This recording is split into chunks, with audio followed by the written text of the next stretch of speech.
Sasih kaon ring pungkuran puniki mawasana majang produksi gabah ring Kabupaten Buleleng. Ring warsane puniki kawentenan gabah akeh, nanging kawentenan gabah katuriksain kirang becik.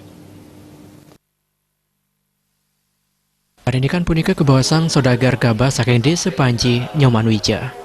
Menurutnya ini pasokan gabah ring penggilingan kejandanang akeh. Nanging sangkaning sasi sane kaon, kuintal gabah sane ketaipun ngasilang beras 57 kilo beras, sane mangkin wantang ngasilang setiman kilo beras kemantan.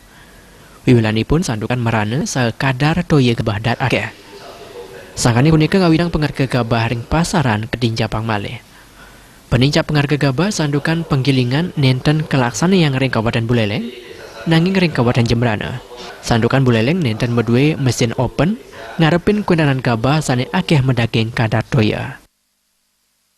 Gabahnya kalau seperti itu kan mungkin ada gelasnya tidak begitu kosong, tetapi kadar airnya itu Pak tinggi.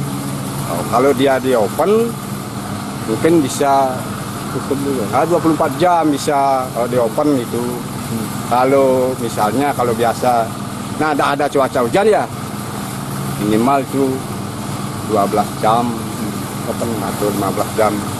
Sudah. Kalau gabah ini dikirim kemana aja Pak biasanya? Saya sekarang tuh ini sudah janji orang yang ambil Mas Dedi dari Bungkulan, tapi menyalurkan ke negara. Kadis Pertanian talar ngangkenin yening produksi gabah nedunang sangkaning sasih sane kaon. Penyusutan saking gabah kering dados beras ketar ke 0,1% utawi 500 plekutus ton. Nah, terkait dengan kondisi musim hujan khususnya bulan November dan Desember ya, memang Buleleng kan kebetulan curah hujannya juga ya cukup tinggi ya, memang ada beberapa yang penanganannya itu katakanlah bulan September terakhir nanam, berarti panennya itu paling tidak ya November Desember itu.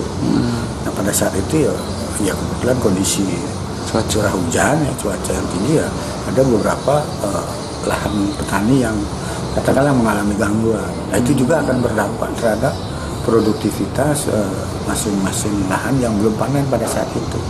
Ada penurunan kualitas, kemudian penurunan produksi akibat susut tadi. Nah, itu diperkirakan kurang lebih mencapai 0,2%. Data punika talat kawahin antuk kewentenan tetanduran petani sani nenten mupu. Komang Yuda Bal TV.